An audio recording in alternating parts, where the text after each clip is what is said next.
When I say we must practice our critical thinking by asking evidence-based questions, the first question I'm going to ask is, how much are you paying to be here? Welcome to the 9 to 5 Quitters Club, the podcast uncovering the creator entrepreneurs at the forefront of a work revolution. Today, we're talking to Chris Do, a renowned designer, educator, and entrepreneur. Chris is the founder of The Future, an innovative education platform with the goal to teach 1 billion people how to make a living doing what they love. We invited Chris here not just because of his incredible journey from Misfit to Millionaire, but because we believe he's one of the most skilled educators in the world, and we wanted to pry into some ideas and techniques that drive his approach to teaching. In this episode, we'll learn about some of Chris's unusual journey, The things that you see on Mad Men, but not as crazy without the drugs and everything else. We'll dive into the mechanics and mind of a masterful teacher. This is a dirty secret. My assumption is the other person is not that smart or doesn't have the words to describe what it is they're truly feeling. And make sure to stick around until the end to hear how you can stay relevant and enabled in the age of AI. We're living in the age of curation, and people who study history are going to do really well. This episode is a deep dive into the mind of one of the top creator educators of our time and the tools he uses to transform his audience's lives every chance he gets. Let's dive in, and we hope you enjoy this conversation with Chris Do. Hi, everybody. My name is Chris Do, and I'm a misfit. And what that really means is I don't follow directions so well. So despite not following the traditional path of studying science, medicine, law, or accounting, I went into the design field. And I was supposed to do certain things, and I didn't do that either, even in design school. When I got out of school, I worked briefly at 2 different places at the opposite ends of the spectrum in terms of places you can work. I worked at an ad agency called Cole & Weber in Seattle. And that was super corporate. There was good money. I had an expense account, and it's all the things that you see on Mad Men, but not as crazy without the drugs and everything else. And that just didn't feel right for me. So I quit that job, and then I got a job working at Epitaph Records during the height of punk rock music. The Offspring was blowing up, and other bands like Green Day and things like that. And so this was totally different. People were chain smoking. There was literally people doing coke in the other room. I didn't see it, but people were just on all kinds of substances. And I was like, okay, so now I've explored 2 different ends of corporate America, music label to advertising agency. I couldn't find my footing. I just felt like there's more I can contribute to the world. And I didn't go to art school for 4 years and study design and work my butt off to be like plugged into a machine. So I did something kind of uncharacteristic, I guess, for people coming out of school. I decided I'm going to start a business. I don't have any experience. I don't have a real portfolio. I don't have any contacts. I don't know how to do sales or price or negotiate, but I'm going to start a business because gosh darn it, I think I'm good and I'm going to go out there and do my own thing. So in December of 1995, we formed a company. It was called Blind, and we ran that company up until about 2018. You got into this space so early. Quick clarifier, that first company was service-based, right? You weren't playing with content really yet? Not at all. It's all service-based. Did you start with a team as well with that company? Or No. was it just you? It was mostly just me, and I somehow corralled a couple like fellow classmates who weren't feeling it either in their corporate jobs to come and work with me. Kind of a band of freelancers, independent contractors working together. I controlled the money, but every time we got paid, I was just like, you worked a lot on this, and so you take a portion of this, and you didn't do anything, so that's fine. And I would just move money around, and like a benevolent dictator, I should say, where I controlled all the money, I controlled the client's interactions, but I was generous with how I would divvy up the money. And it just kind of worked out, and it was great. Having, I'm sure, played many different roles as your business is growing from that kind of benevolent dictatorship to what it is now, is there a word or an identity that you say is core to everything you do? The other way I like asking this is like, what do you think you'll call yourself in your late 80s? Oh, okay. I my core identity, it took me some time to find this, but it's a teacher or an educator. That's all I want to be known for. It's what I love, and I just have to figure out ways to make money to pursue my highest passion, which is to teach. Why education? Why teaching? Did that find you? Did you find that? I think it's been deep inside of me for a really long time. And I know that this might sound optimistic or idyllic, but I believe humans want to help each other, and our society works on us wanting to help each other. I know it seems strange to say something like this in a time of extreme polarization, where it seems like it's one group of people versus another group of people. But I think if we get past all the rhetoric and the news cycle, I think genuinely we want to help each other. And it feels really good to be able to do that. So the first arc of my life is really about establishing my name, proving to myself that I made the right decisions to pursue a career in design, and also to create some financial security for myself and for my family. I think it's really important as a dutiful Asian son to be able to help my parents when they need to, but also as that traditional role of I'm going to take care of my family. And I have 2 boys, I'm married, and I want to make sure that they never go through life with wanting things and living that kind of unfulfilled life, right? So I'm going to go make money. So I did that really well for a really long time. And so I created enough space financially to be independent. I don't have to work anymore. And so then you ponder that question of, what do you want your life to mean? How do you want to measure your life after you're gone? And so that gets me back into my core identity, which is teaching. You said prove to yourself that your degree, that was the right choice. Is that from a financial standpoint? Did you have a lot of debt? Was that just in a life choice standpoint? What do you mean by that? Yeah, I was having a conversation with Pastor Erwin McManus recently. I had him on our podcast. And the idea is that he said there are 7 frequencies or 7 different types of people. And one of them is the maven. The maven is the most misunderstood, maligned person because they go and do different things. They break the system. They're world breakers. He looked at me, some part of you is the maven. And so when your entire family and your culture is oriented towards doing something traditional, safe, conservative, and you go and do that weird thing, it's important to make sure that all of the investments that your parents made in you in terms of raising you and sacrificing, that it wasn't for nothing. They didn't spit into the wind, if you will. And I needed to make sure that they didn't have to worry about me. And so if I pursued something where I'm going to be living at home for the rest of my life and not be married and not take care of myself, then that will have proven to them that concept, that track that we're supposed to be on was the correct one, and I made the wrong decision. So I needed to prove to myself, you know what? I marched to the beat of a different drum. I went against the grain. I swam against the tide, and things worked out. You've talked about this in depth in some of your content. Just you started your journey for a content business or making content, what some would call late in the game. It's inspirational to see that and see how you've done it. You had this service-based company. How did you get into content? What was the drive? And less about when you started, what was the moment you realized, oh, this can be a thing. This will actually work? Yeah, I know exactly the 2 moments that mattered, that changed the course of my life. And when I go do storytelling, I say it's the 2 J's, the moment in which your whole life changes, where the world's never the same again.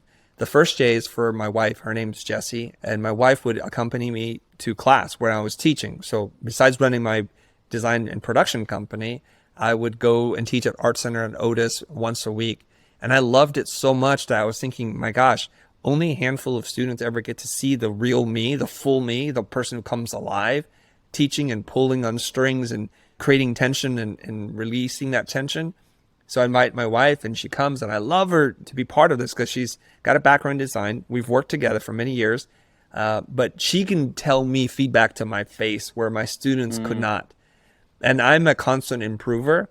So every week I'm like, okay, so what did you think of class today? And most of the times it was super positive. She would say, like, how did you come up with that? Was that prepared, or how did you respond to this? And she was just marveling at my ability to solve problems in real time. And I would say to her, I swear to you, babe, I have no idea what this was going to happen. How could I premeditate that this person was going to ask this question? And that was all good. But one night in particular, after a long class, we drove home and I was like super eager. And I said, what do you think? And instead of giving me that kind of feedback on things that I could use to improve, she asked this really big open question, which messed up my mind. She goes, I see you working really hard at preparing for class and how much you give. And do you feel like that's like a good return on investment of your time, that you have 8 to 10 students, which is a beautiful thing about Art Center, low student to teacher ratio. And I'm like, wait, what?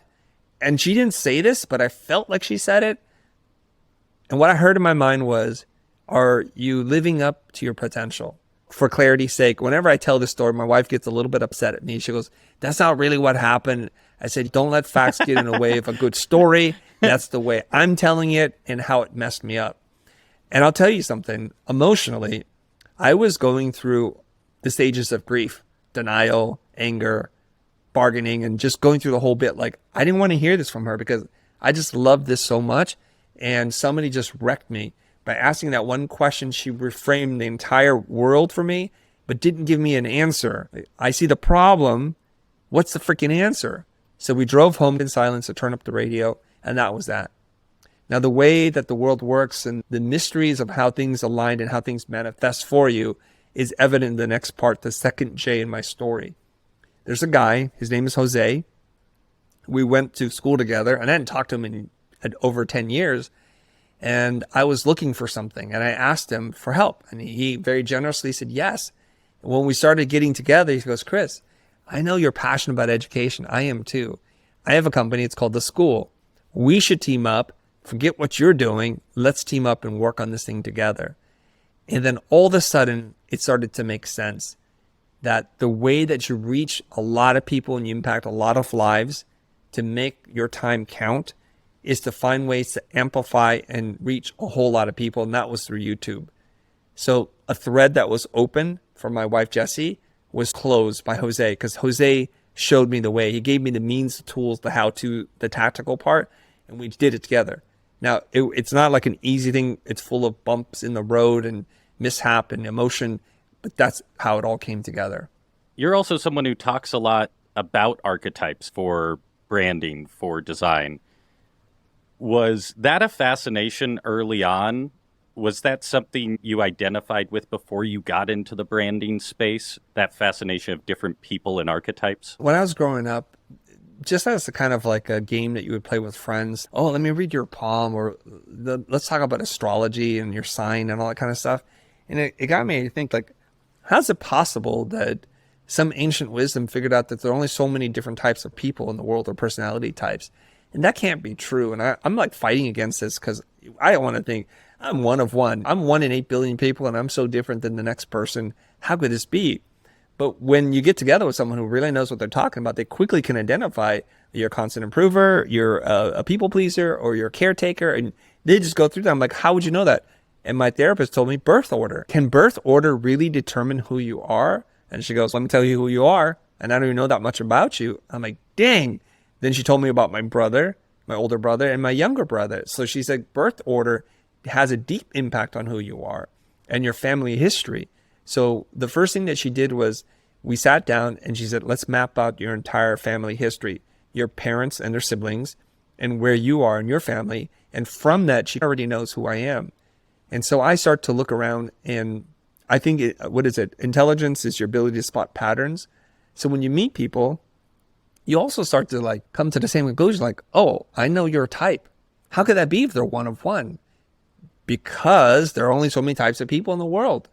And so there must be something to this Jungian archetypes, and then later co-opted by brands like brand archetypes. There's the wizard, there's the healer, and there's all, I don't know all the archetypes, but Sure. It does seem like we do fit into certain categories as much as we don't want to. We'll get right back to the conversation with Chris after this brief message. This podcast is brought to you by Teachable and therefore has no sponsors. So we just wanted to take a moment to encourage you to go check out The Future and the wealth of incredible resources and products they've created to help you build a thriving creative business and make a living doing what you love. Creators like Chris and everyone at The Future are the reason this podcast exists, so supporting them helps support our ability to bring you more of their stories and lessons. You can find more from Chris and his team at thefuture.com, which is also linked in the show notes or description. Okay, now back to the episode. Do you pull much from ancient mythology or those kind of stories? Does that fascinate you, the stories that have been here for thousands of years as tools that you use now? I don't, maybe because I'm a poor student, but I like to... I believe that the new mythology, the new gods, are the comic books that I read. And they're pulling up tropes and themes from ancient mythology. And I'm deeply fascinated by stories of heroes and villains and wizards and things like that. I just don't read from things like from the ancient past. But I believe that the new gods are the ones that are created by Marvel and DC.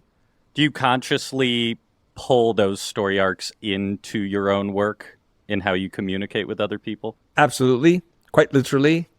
On a podcast I did earlier today, when someone was telling me their story, I'm like, oh, you remind me of this character for the DC universe. And I was telling her about it, and there was a map there, and I was like, I see. And there's lots of parallels. So here's my belief in that authors and creators are tapping into some kind of ancient wisdom by osmosis or through just channeling. I don't know what they do. And they're able to write these stories with profound transformative moments that are lessons for all of us to learn from. The only problem is we're not very good at learning from these lessons. We'll watch a rom-com, and it'll be a situation where if the girl or the guy or the guys in the story or the girls in the story just said what was in their heart and spoke their heart, there wouldn't be a problem. And we watch these movies, we read them in literature, in fiction and nonfiction, and we're like, God, why don't they just do that? And then in our own lives, we commit the exact same thing. We're just not very good at listening, right? Hence, our desire to consume the same types of content over and over again. Why sequels work so well, or parts of like franchises. Why? Because it's the same story over and over again. But I'm a person who's like, when I read a story, I'm like, there's a really good lesson here. How do I incorporate that? And that's the whole point of stories, and the appeal of stories is that we can learn from a safe distance. We know how to protect ourselves. We know how to love and be loved, and we know how to establish boundaries only if we were paying attention. I feel like a lot of the social platforms or YouTube or these things, they benefit from some of that attention grabbing narratives that can distract from the lesson of the story. Do you struggle with how you make content and whether you think it's achieving the goal the best you think it could of teaching someone? I try to approach teaching from a number of different angles because there are so many different types of learners and learning modality. I don't think we're in one type or the other. Some people learn mostly from listening. They're more auditory. Some people are visual learners. Some people are kinesthetic. They need to touch and do things. But it's not to say like you're one only, because we're a mix of many different things. So when you do a podcast or an audiobook, you're basically saying it's for people who are auditory in terms of how they learn, and you're excluding everyone who is a visual learner or a kinesthetic learner. And the kinds of learning modalities really reflect our personalities, because the kinesthetic things like, hey, everybody stand up and raise one hand. All the introverts are looking for the exit, quite literally, and some of them will run and hide. And so it's really difficult to bring introverts into this kinesthetic style of learning. And so I've learned over time that if you incorporate a mixture of all three in measured doses that are very deliberate and intentional, you have a higher probability of teaching somebody something. So a lot of people like to learn through story. And that's why stories are so popular. And that's why the box office is what it is, because we consume Harry Potter or Lord of the Rings or Game of Thrones. Some of us like to learn just with high level. Start with why. I don't really need to know the story. I don't need to know the framework or the concepts behind it, because I can figure it out pretty quickly. And then some of us, despite hearing the high level lesson, despite hearing the story, will only learn if we do it ourselves. And what I was surprised at the time to learn was most of my students at art school were kinesthetic style learners. That's why art school is taught the way it is, which is we're not going to read a book on how to play baseball. We're just going to play and you'll figure it out. So we'll paint, we'll draw, we'll give you assignments to design a poster, but we're not going to literally tell you do these things, because creativity isn't like that. So only through the act of doing, finding out what's wrong, can you find out what's right. And if you do that enough times, you'll get better and you'll eventually be really good. I'm curious if anyone's ever identified you as a trickster archetype. I'm sure somebody has. Or, well, because you have this rebellious spirit, and Yes. the trickster takes many shapes and is always interested in educating in some way, even at their own failure. I think it's interesting, the successful rebel as someone. You have done very well for yourself and kind of, it seems, continually achieve the goals you set out for yourself. You have a huge one we'll talk about a little later. Do you struggle to maintain a rebellious spirit or know where to place that when you continue to just knock down goal after goal? I don't see it like that. And I'm not trying to be rebellious. I just have a particular, like, I'm hardwired to think a certain way. And I'll share some of this. And people are like, Chris, how do you do so well when you're coaching and facilitating? And I say, this is a dirty secret. but my assumption is the other person is not that smart or doesn't have the words to describe what it is they're truly feeling, and probably has never really spent any time thinking about their thoughts and their beliefs. So my first assumption is, if I had an idiot in front of me, I can't take at face value anything that they're saying. So my first thing is to ask them questions to make sure that I help to sharpen the focus on what's going on. Now, I'm doing this in a loving, generous way. I'm not sitting there like, hey, dummy, why don't you just tell me what's going on? But someone is like, I need a website. And I'll say something like, I'm curious, what's motivating you, or how did you come to this decision? Then they'll tell me a whole bunch of other things. And I say, well, if those things are true, there are probably a lot more effective ways to achieve this result without you building a website. Should we consider some of those options? And eventually we get to the truth. We understand the real problem, what the lowest barrier of entry solution is, the MVP, and we help to align those things. And part of it is just because I operate in this assumption that you haven't really thought about this. Well, why do I think that? Because the way that you phrase the question, or the fact that you need help. I can tell you haven't really thought about this. Or a lot of times people are just looking for permission to do what they know that they need to do, but don't have the courage to do. And so if it's a permission thing, I just say, you can do this. I believe in you.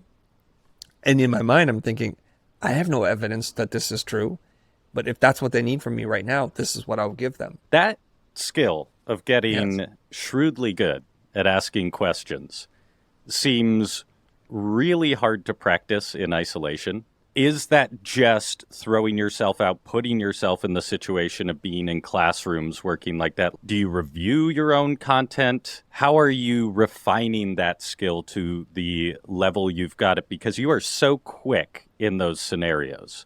It's clearly a very practiced skill. I think there's a couple different things. Number one is we strive to be critical thinkers. A thinker means that you must not only critique other people's thoughts, you must critique your own thoughts. And you must live in kind of a more science evidence-based world where if there's stronger evidence for one thing to be true, you have to be willing to let go of this idea that you were holding so strongly in your hand. You got to just switch one for the other. And in order to do that, you have to become really detached. This is an idea that served me really well for 25, 30, 50 years. And a better idea came along, and now I need to eject this.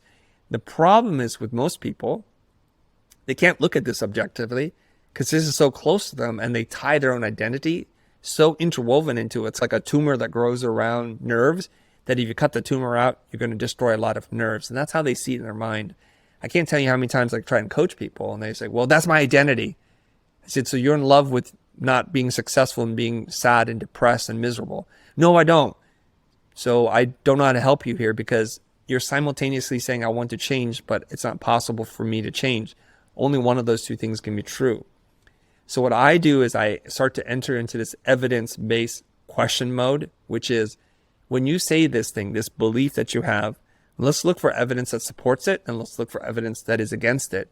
And then you decide which one is more true in this moment. I won't decide for you. It's already clear to me, but I'll go through the exercise with you, and that's all I'm really doing. So if you get into this habit of asking evidence-based questions to see what's true and what's not, because one of our highest things that we need to do is search for truth. Because if we live in untruths or half-truths, then our whole house is built on a foundation that's not very strong. Now take that thinking and let's apply it across 10,000 hours of deliberate practice. Sure. And that's where you'll arrive, right? I was teaching at Art Center and Otis and other schools for 15 plus years. And so you get a lot of practice. You get a lot of at-bats, as my coach would say. Do you feel like you're at the point just of success or your relationship with the people who hire you to come and speak? Do you walk in pretty confident you can do whatever you want? Because I've watched some of your content where I'm like, man, he goes into a college that paid him to talk here and starts with questioning the debt everyone's going in to be in this place. Oh, you've seen that. Oh, yeah. I love it. I didn't go to college myself. I'm super critical about, very grateful to be in the place I am. It had many journeys to get here. Yeah. Yeah. What's your confidence with towing that line at this point, especially when it's the people paying you? If you are independent business owner and you have financial savings and a runway of say 12 months, it gives you a lot of freaking confidence.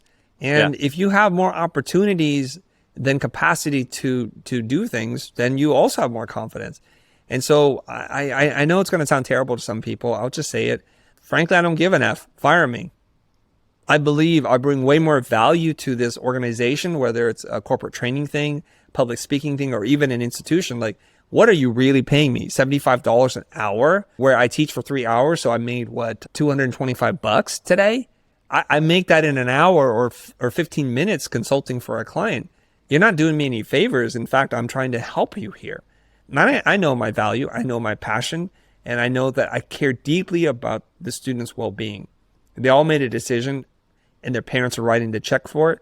So I feel a level of responsibility to their parents and to the students more than my relationship with the school. So I want to honor that. And so I'm not going to say something that's untrue. I'm not going to be sensational for the sake of it, but I have to speak truth. And so when I say we must practice our critical thinking by asking evidence-based questions, the first question I'm going to ask is, how much are you paying to be here?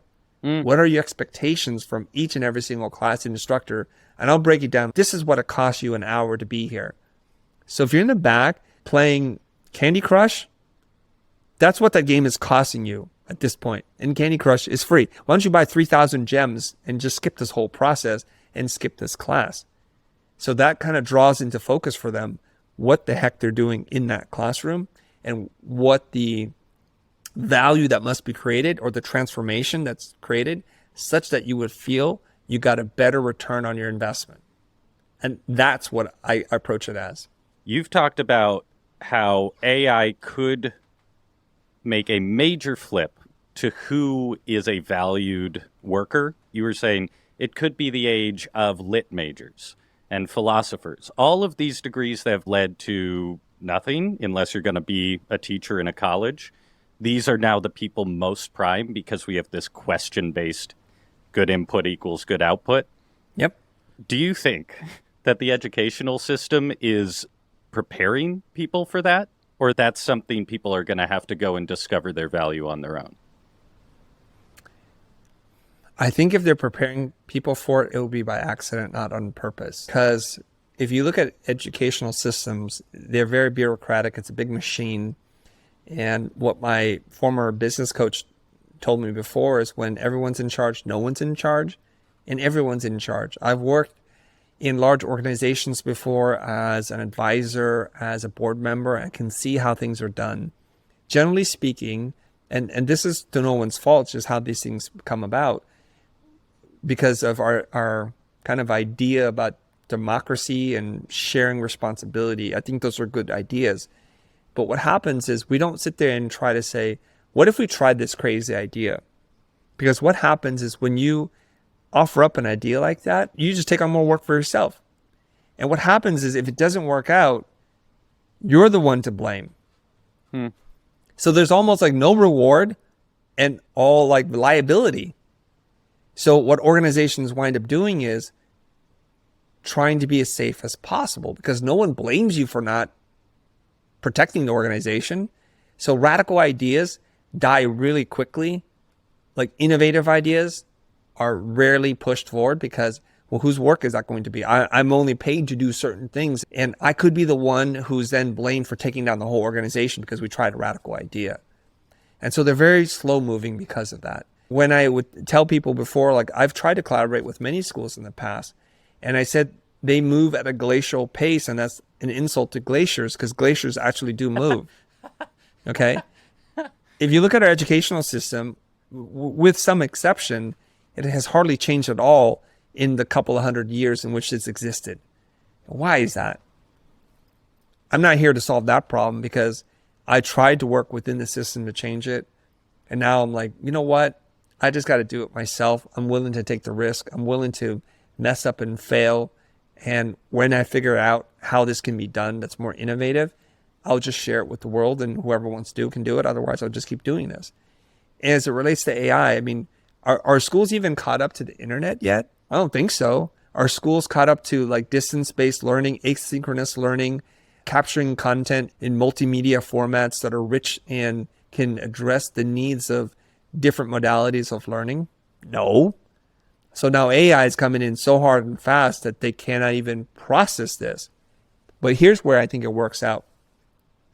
The humanities, the things that you study in liberal arts schools, tend to be things where you're like, uh-oh, you're going to be a waiter or something for the rest of your life because there aren't a lot of practical applications that are high paying for these kinds of things. You're really good at thinking. You're designed for academia, most likely being a research assistant or being a TA or a teacher yourself. What do you do with all this stuff? You're in for a life of suffering. This thing that comes along, AI, has taken away the necessity to learn the mechanical parts. You don't have to learn how to code. You actually don't even need to know how to paint or make videos anymore or even to edit.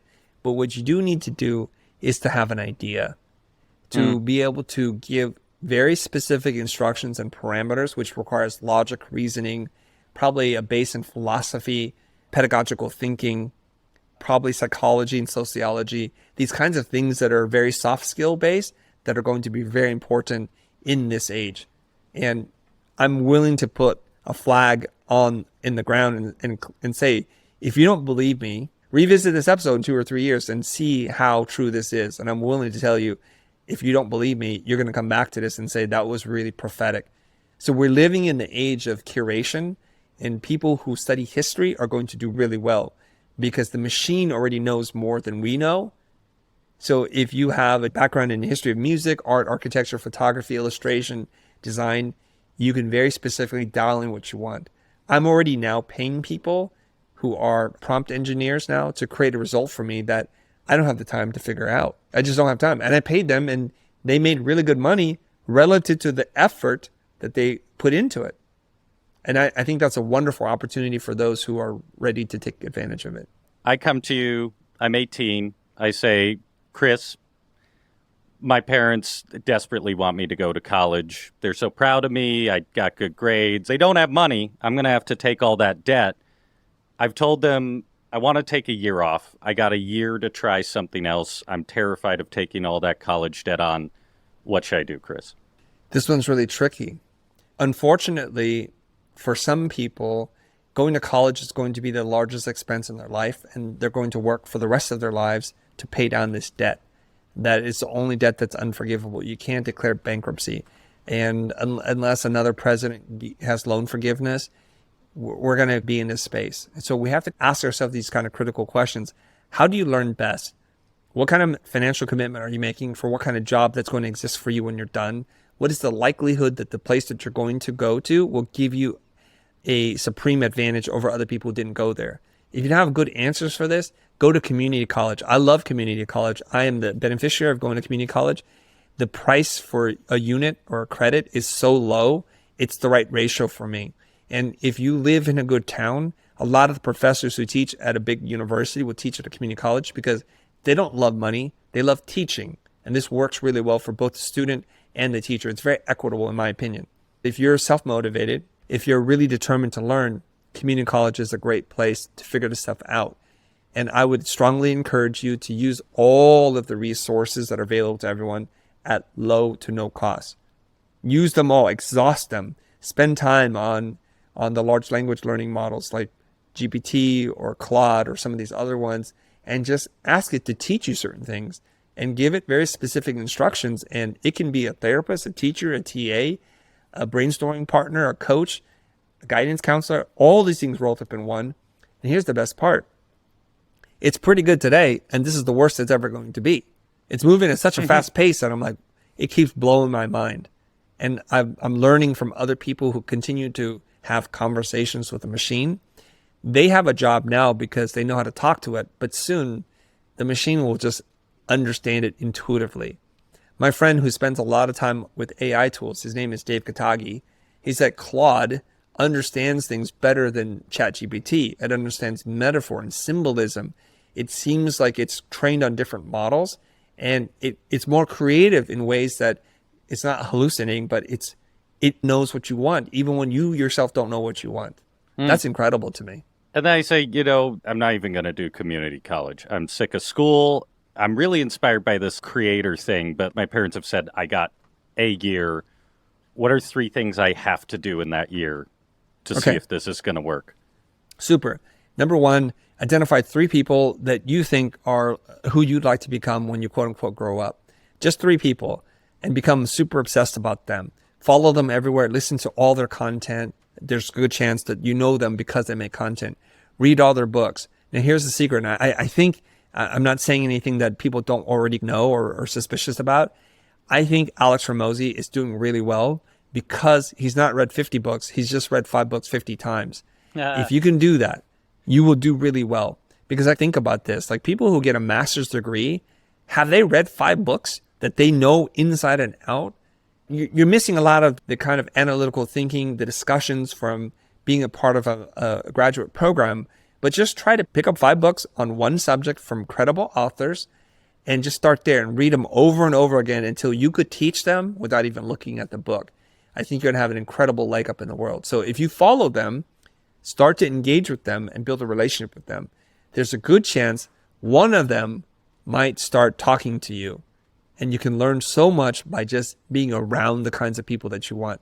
And I would suggest that you offer some value to them so that you can repay them in a generous way. Oftentimes they'll say, okay, if you do this for me, I'll bring you along my next mastermind. You'll get into the conference for free. Just hang out with me backstage. I'll introduce you to a few people. And I'm not saying like this is some kind of conceptual experimental idea. If you think about one of the biggest people in the personal development space, the name Tony Robbins is going to come to mind. Now, when he was broke, poor, and young, he found his mentor. His mentor is Jim Rohn. And he studied under Jim, and he learned everything, and then he outpaced his own master in a way because he was so immersed in it, and he was such a great student. We'll be right back after this quick break.